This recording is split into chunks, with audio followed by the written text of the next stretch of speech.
Assalomu alaykum qarindoshlar. Kino ingliz tilini o'rganish darsimiz xush kelibsiz. Bu bizning 24-sinf darsimiz. Bu sinf darsimizda biz 1987-yilda ishlangan Arnold Schwarzenegger'ninki Predator degan kinosidagi ingliz tilimiz. Bu Predator degan bizning tilimizda go'shxo'r hayvon degan gap. Odatda boshqalarni oziqlik qilganda go'shxo'r hayvonni Predator deydi. Hamda oziqlik bo'lgan bu go'shxo'rdan qarshi ma'nosi ham bo'ldi desanglar. Prey bo'ldi. Prey degan qanday yozmasanglar P-R-E bag'ma Predator ki. Ash preyning keyiniga y-ni yasaq prey bo'ldi. Prey. Predator degan qanday go'shxo'r hayvon yoki OG. OG degan hunter deymiz, lekin mishadamda go'shxo'r hayvon deb tushunsangiz bo'ldi. Unda esa bu kelgan bo'lgan to'ng so'z birikmasiga ekran qaranglar. You're looking good, Dutch. It's been a long time, General. Come on inside. Yemranlar. You're looking good, Dutch. It's been a long time, General. Come on inside. It's been a long time. Bu odatda biz birisi bilan ko'rishganlikdan uzun bo'lgan bo'lsa, ham ko'rishganlar emas, ma'lum bir ishni qilmagan uzun bo'lgan bo'lsa, it's been a long time dedi. Bu yerdagi it's degani it has been a long time degan gap. It has deganni qisqartirganda it's desin bo'lardi. It's been a long time. Biz bilan birisi bilan uzun ko'rishmagan bo'lsangiz ko'rishaplarmi deymiz? Yeah, it's been a long time. Bu nima degan gap? Biz ko'rishmagan bek uzun bo'libdi deymiz. Buni yana it's been a while deb qo'ydi. It's been a while. It's been for ages deb qo'ydi. Hammasi o'xshash. Buni jumla tuzmasam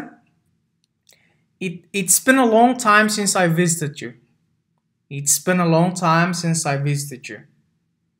Seni yo'qlab kelmagani ziyorat qilmaganda bek uzun bo'libdi degan gap. It's been a long time. Aqdan uzun bo'libdi deymiz. Hozir yana bir jumla tuzmasam It's been a long time since I've been to Japan. It's been a long time since I've been to Japan.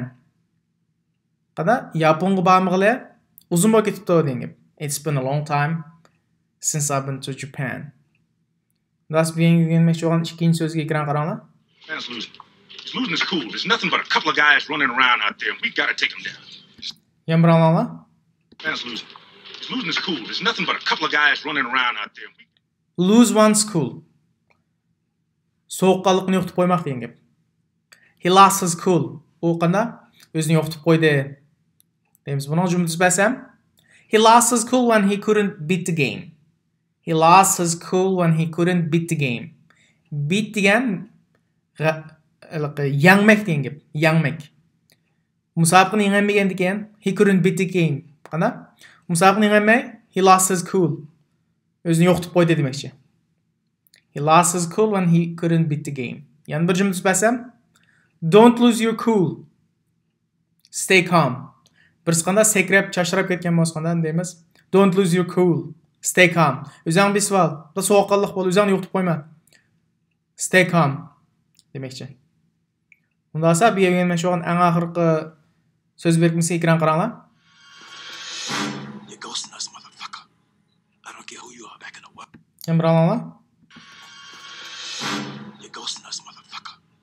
I don't care who you are back in the world. Ghosting me. Yani ghosting somebody dedi. Ghost degan o'zi arvoh degan gap. Bu yerda odatda ma'lum bir odam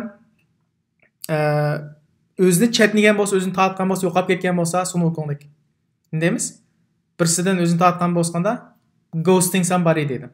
Ash aloqani uziblam, bir narsani bildirmay yo'qolib ketgan bo'lganda ghosting somebody deymiz. Masalan, jumla tuzmasam You didn't text me back.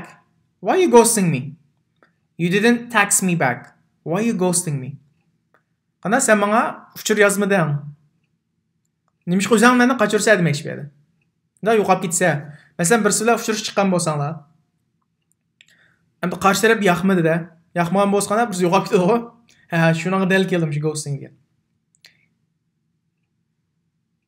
You didn't text me back. Why are you ghosting me? Yo'qolib ketding-ku deb.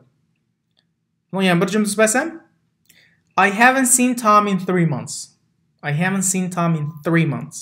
I think he may be ghosting me. Men Tomni ko'rmagili 3 oy bo'ldi dedi. Men u o'zini mendan qochiryapti deymiz. I think he may be ghosting me. Unda esa bu yen so'zga mazmunlarni bir ozroq yig'inchoq qilib It's been a long time. Lose one's cool. Ghosting. Ghosting, lose one's cool, it's been a long time. Ghosting diye o'zini qochirmoq, lose one's cool, sovuqqanlikni yo'qotmoq. It's been a long time deganda menda ashliqim uzun bo'libdi. Yoki ko'rishganlar degan bo'lsak, mushiga bilan degan bo'lsak, biz ko'rishimiz uzun bo'libdi degan ma'no chiqadi. Bugungi darsimiz mushagicha, tushungan nuqtalar asosiga shaklga qoldirsangiz bo'ldi. Rahmat.